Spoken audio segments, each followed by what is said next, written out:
Hey y'all, welcome back. If you are new to my channel, my name is Brooke. Hi.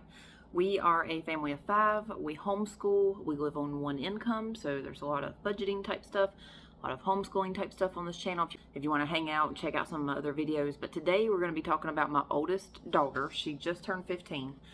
We're going to be talking about how she was recently diagnosed with autism, level 1. I'm not shocked about this diagnosis, but we're just going to talk about some of the stuff of like why I'm not shocked, some of the things that we've dealt with leading up to this and what we're going to do next. So if you are very unfamiliar with autism, like I was, even though I suspected it leading up to the diagnosis, I wasn't really, I had not done a lot of research on it. Just enough to know that that's what I thought was going on with her, doing my own, Dr. Google searches and you can look up tests, like, I don't know, you could Google things like, what is my child's mental disorder or, something like that. And you can Google and find all kinds of like quizzes and things to do yourself about your child's behavior. And it'll give you like best guesses of what kind of things could be going on with them. And my daughter, let me just say why we got her tested. I think with homeschooling, a lot of times it's stuff like this is overlooked. And like I said, she is level 1. So I'm not talking like, she's not nonverbal. She is great with her schoolwork. I mean, she's above level. So it's not anything drastic, if you want to say that. What I was going to say, if you're unfamiliar with it, there are levels. There's level 1, 2, and 3. Level 3 being like the nonverbal type autistic people. Then there's a kind of a middle ground in number 2, and then there's a level 1. And I think they classify it as like how much help they need with their day-to-day life. 1 being that they don't need much, they just need some guidance. 2 being that they need some guidance. And number 3 meaning that they are pretty well fully dependent on somebody else for their daily life. So the reason we even did the testing was because my daughter wanted to. I think with homeschooling it gets overlooked because homeschooling is already like a one-on-one with kids, and if you're like me, you cater your homeschool to your kids. So if they're having difficulty in some area, you change it up, you switch stuff, and you make it to where they could learn on their own terms, the way that they learn. So I think a lot of times with homeschooling, that stuff gets overlooked and it doesn't get tested like it does when you're in especially a public school setting. I think they are equipped to start testing that. I've been on some Facebook groups and researching some things. I think a lot of people do have trouble with the schools fitting their kids in where they need to fit, but just saying, I think it's a little bit more overlooked maybe with homeschoolers, just my opinion. So the reason we even did the testing was because my daughter wanted to. She just turned 15 and she knows that her brain doesn't work like everybody else's. It was mostly an anxiety issue with her, and she was adamant that she was ADHD, and she's still saying that she wants a second opinion. I mean, she's joking about wanting a second opinion, but I mean, we're going to be doing some further doctor visits, so there may be some second opinions coming in. But I was pretty well in agreement with the doctor, the psychiatrist that did the testing on, he showed me why and what her test scores were on different things and how she responded to different things. And I pretty well agree that I'm good with his diagnosis. But she was adamant that she was ADHD, and I felt sure she wasn't. I was 99% sure she wasn't. And I told her she wasn't. She was like, well, how do you explain this and this and this? And I didn't want to say autism to her because I just felt like that was a little bit, people throw the ADHD around, a lot, but to throw the word autism around and to tell somebody that they're autistic, I think hits a little differently. So I didn't want that to come from me. And she wanted to know. She wanted to be able to tell people why she might do something different, why she might answer a question the way that she answers it, why she might not be able to do a task the way that she should. She wanted to put a name on it. Put a label to what happens with her brain sometimes. And now I'm going to go back and talk about the things that we noticed with her growing up to this point, things that were a little bit different. And we just always was like, her name is Megan. I don't think I've ever said my kids' names on here because I like to be a little bit more private with that. But her name is Megan. So we used to just be like, well, that's Megan. It's just a Megan thing. But even as a baby, rewind a little bit, there are all different types of I don't want to call it symptoms, but different traits that autistic people have. ASD. It's called ASD, Autism Spectrum Disorder, because it's a spectrum. Like, there's all different levels and different characteristics, different traits of people that are autistic. So I'm just going to say some of the things that we now know are autistic traits that my daughter has had growing up. So when she was a baby, baby, crawling, barely walking, toddler, she had to stay on a routine. And this is something that we have lived with her entire life. It's a little bit different now that she's older, but as a baby and a toddler, she had to have nap at the same time every day. She had to go to bed at the same time every night. And it wasn't, at that age, she wasn't telling us, she wasn't looking at the clock and being like, you didn't put me to bed at 8:15 like you did last night, so I'm going to be mean. It was just wired in her that if she did not get the right amount of sleep, if she did not get the right amount of sleep during the day at her nap time, if she was awake for too much longer than she normally is, if she didn't get that afternoon nap, then we were not going to be able to get her to sleep. She was with a babysitter. It was our neighbor, and she kept her one-on-one, which was great. But for pretty much the first year of her life, she was with a babysitter, just one-on-one, just her. And when we appreciated that she wasn't in a daycare with 15, with 30 or 40 other kids. But when that lady needed to do things that come up unexpectedly, like she needed to go run errands, she needed to, last minute had to go to the grocery store and wait on a grocery pickup, or a doctor appointment that she took Megan to and it took too long and she didn't get her nap, or she got half of her nap in the car on the way back. That was another thing. Megan would not nap in a car. It was very rare that she ever fell asleep in a car or at church or at a relative's house. It didn't happen. We had to get home and get her nap. So if her nap got disrupted during the day with the babysitter and I go to pick her up, at that time I was working pretty much 8 to 5 job. So I got there about 5:30, sometimes 6 or 6:30 even, to get her. And if she didn't have her nap, I was like, oh boy, okay, thanks for letting me know. She'd be like, oh, we got postponed at a doctor appointment. She didn't get her nap, or she fell asleep in the car. I'm like, okay, great, thanks. And she would not go to sleep that night. She would not go to sleep the next night. She would be cranky for 2 or 3 days. Like, we just knew if she got off her schedule, it was gonna take several days to get her back on her schedule, to get her back. Like, we could just tell something was off with her. She would be mean and cranky more than she normally would be. And then we were first-time parents.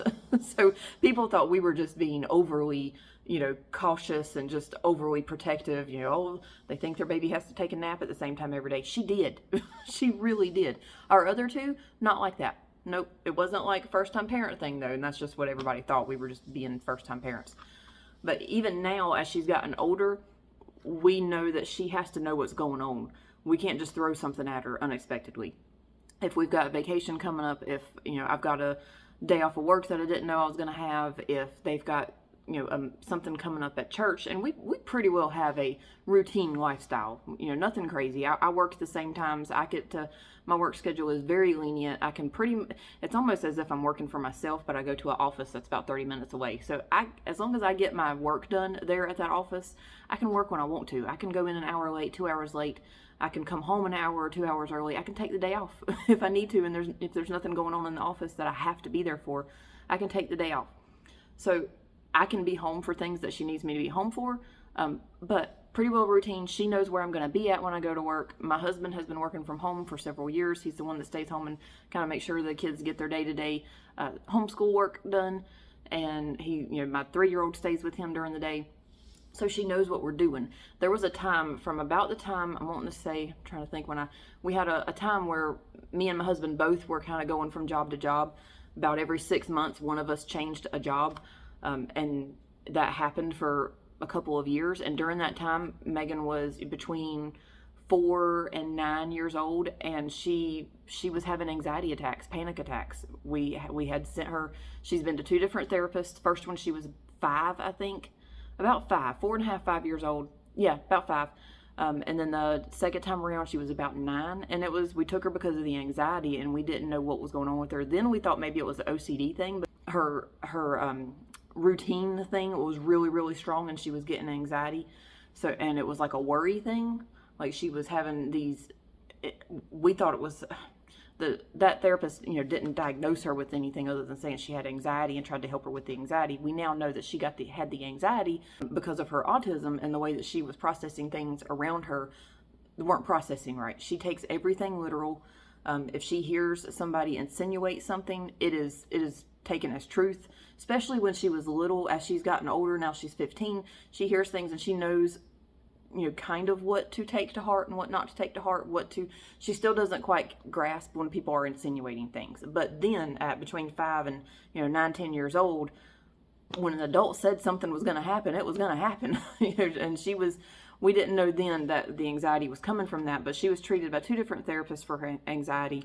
And we did get a lot of good tricks and helps for how to help her with her anxiety.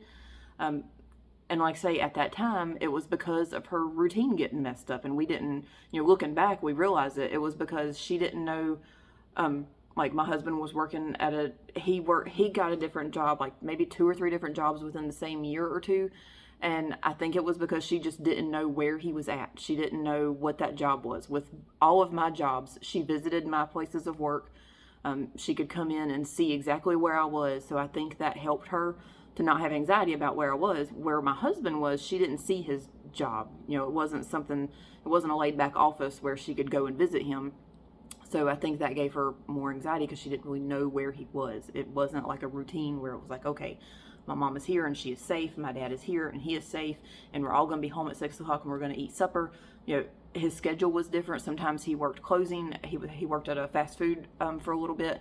Sometimes he would close. Sometimes he would open. And it was different every week. So that really messed with her and gave her a lot of anxiety. And we now know why she got the anxiety. With school, she was in a private school from 2nd grade to 5th grade. We come home in 2020 when she was in 5th grade, and I had to go back and repeat things, especially her math. She came home in 5th grade. We did 6th grade homeschool math and then 7th grade, and I realized in 7th grade that it wasn't working, and we went all the way back to 5th grade.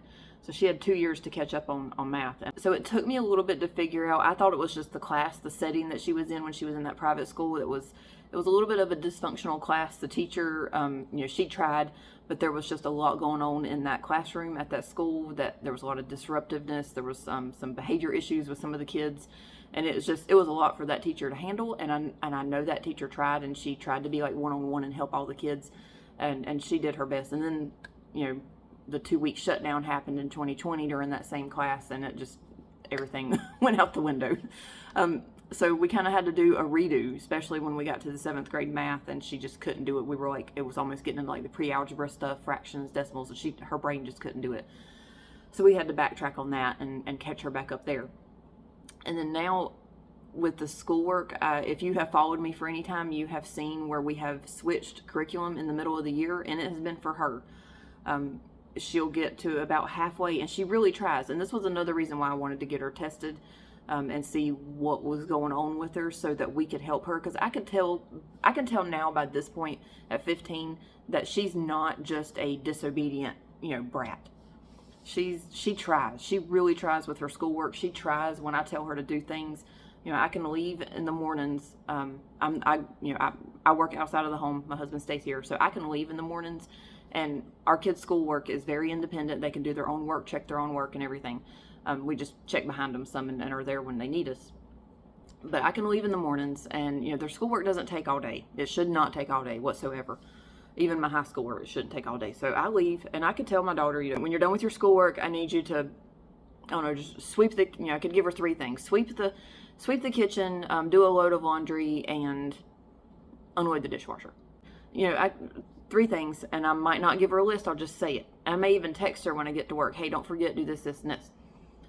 When you're done with your schoolwork. And she knows, or should know, that if she doesn't get those 3 things done, it's because her schoolwork took too long. I want her to do her schoolwork first and then do the cleaning, if she has time. But if I don't specifically say that, I'll come home and she'll get all the cleaning done, and it could go one of 2 ways. I could get home and she's done none of the cleaning, and some of her schoolwork isn't even done. I'm like, what did you do? And she might tell me that she did some other housework. I'm like, okay, thanks, but that's not what I told you to do.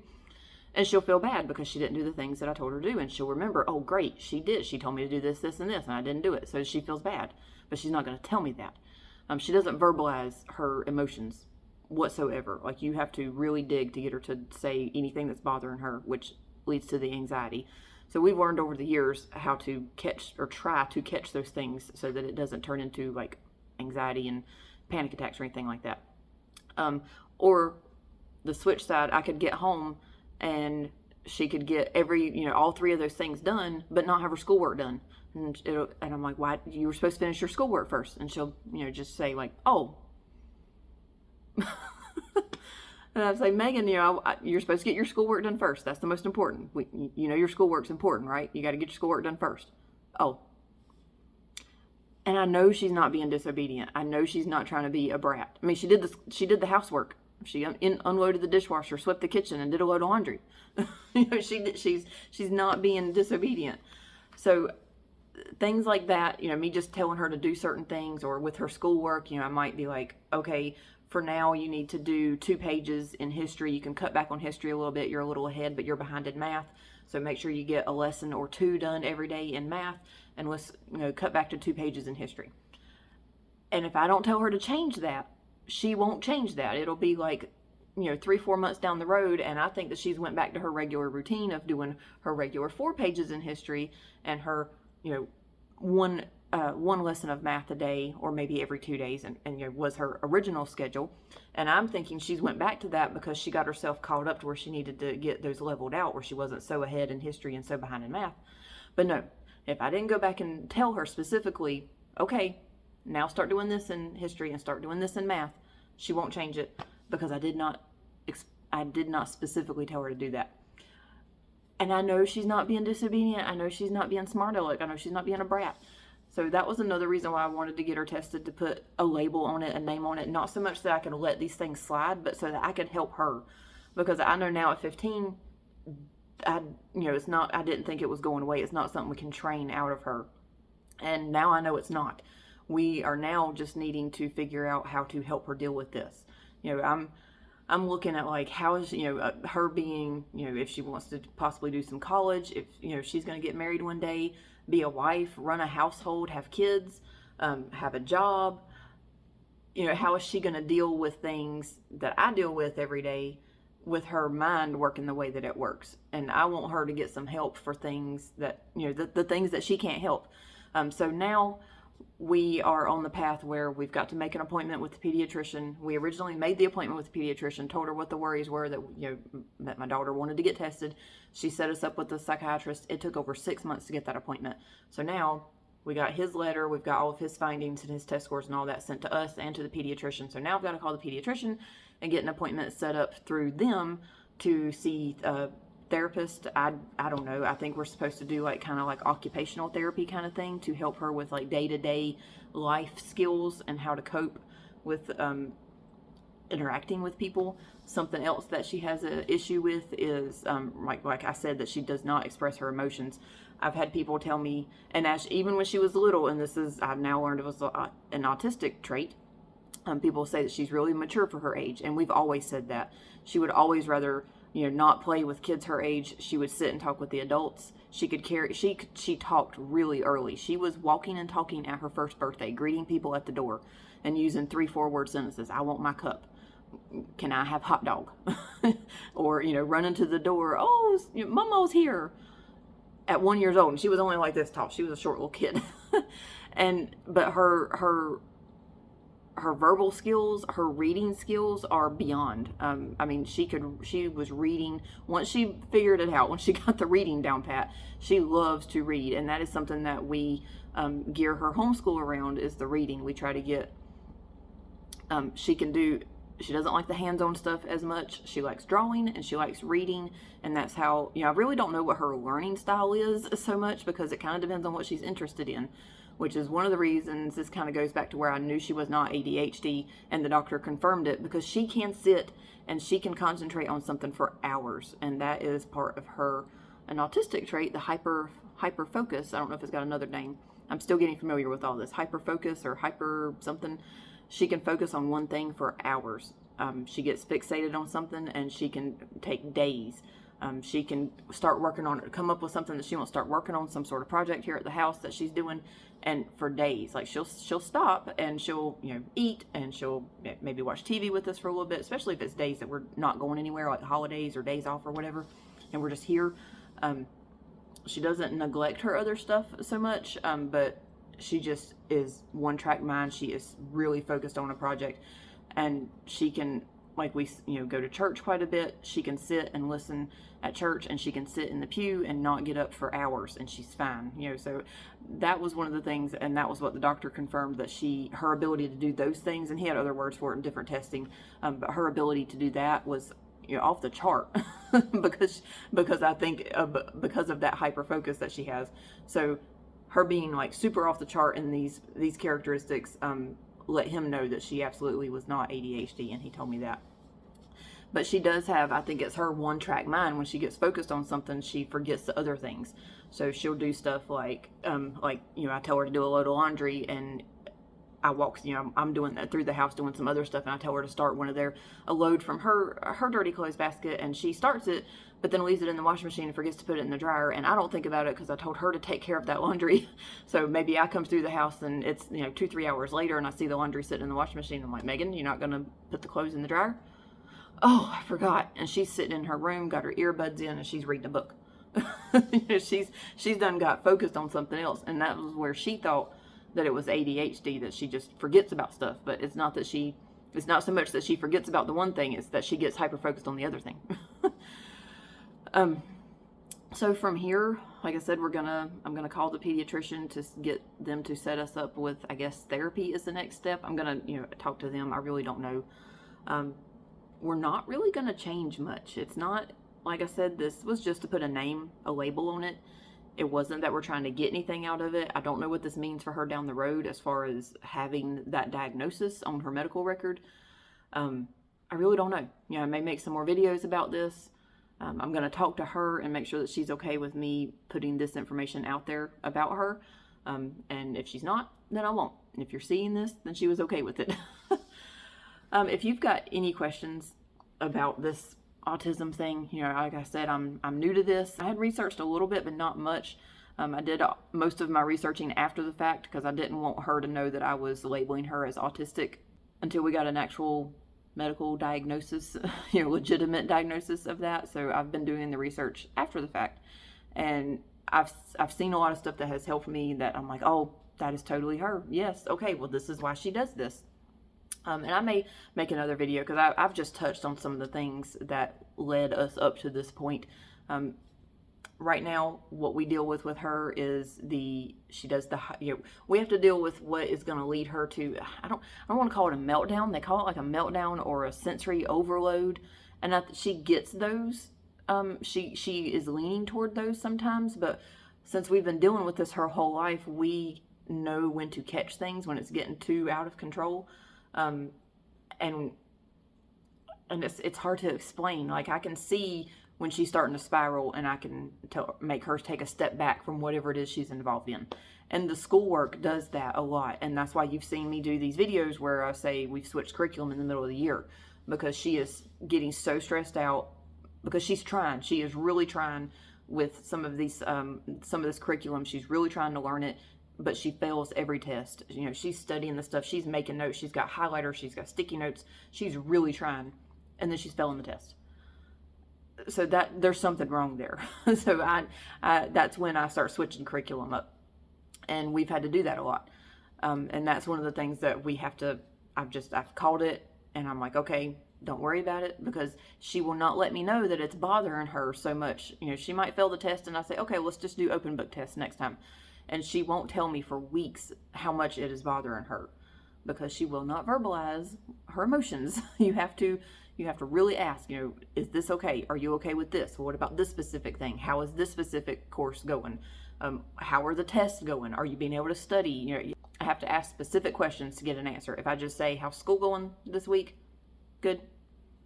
She's not going to tell me when something's bothering her.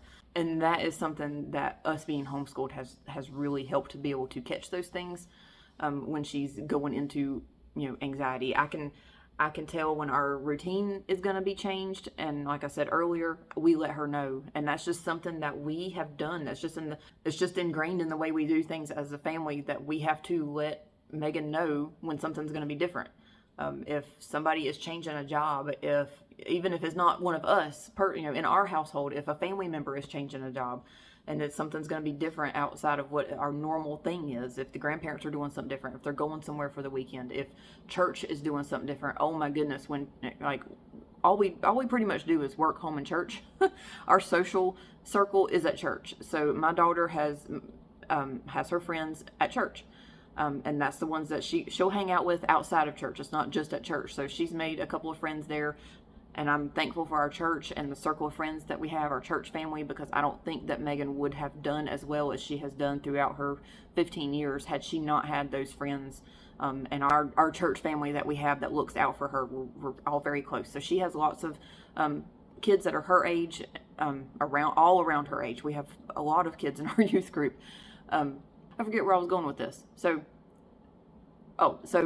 we basically, that's our routine. I go to work, husband stays home, they do their homeschool. We have lots of activities with church, and it doesn't bother her if all of a sudden we have a youth meeting where our youth choir at our church gets asked to go sing at other churches quite a bit.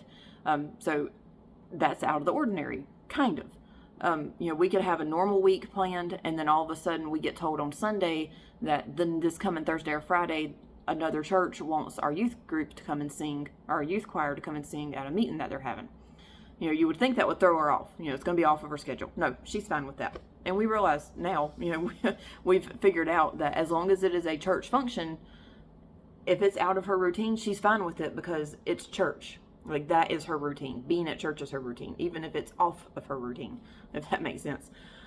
2020, when we had to deal with the shutdowns and our pastor tried to accommodate with all of those rules about not having but so many people in a room at one time, he did all kinds of stuff to try to accommodate that. He split the services up. We have quite a few people in our church, so he split it up where some people would be in the auditorium, some people would be in our fellowship hall, some people would be in like Sunday school rooms in the back, and we'd have the TVs going so that they could see the live service. Some of them would be sitting in the auditorium with him. Some of them would be out in the fellowship hall with the screen. Or we had like 2 different services throughout the day. Like, we'd have a morning service and then an early afternoon service and then an evening service on Sundays. And then we would have like 2 or 3 Wednesday night services where they were staggered every hour or 2. And he did all kinds of stuff. That threw her off because there were times that we didn't go to church on a normal church time. Sunday morning, Sunday night, Wednesday night is our normal church days or church times. So not going to those services will throw her off, but throwing in an extra service, a youth group, a youth meeting or an activity on a Saturday or a Friday night, throwing something extra there doesn't throw her off. But getting off of her normal routine of where we're working, our Sunday morning, Sunday night, Wednesday night church, if that stuff gets thrown off, it won't take long before she'll start, we just call it spiraling, where we can see her going into an anxiety attack or a panic attack over these things, or a breakdown is how we used to describe it. So we have to let her know ahead of time, things are going to be different, it's going to be okay, it will stop being different at this point, hopefully, and then it'll go back to normal. So if she's got it in her brain that it's going to be different for a little bit, but then it'll get better, it won't mess with her quite as much. So us having a pretty steady routine has helped her. If she's comfortable with me sharing things, I'll do more videos about things that are now what I know autistic characteristics that she has as being level 1 on the autism spectrum. But for now, I think that's plenty. I have took up way more time than I intended to with this video, and I will see y'all on the next video. Let me know if you have any questions in the comments.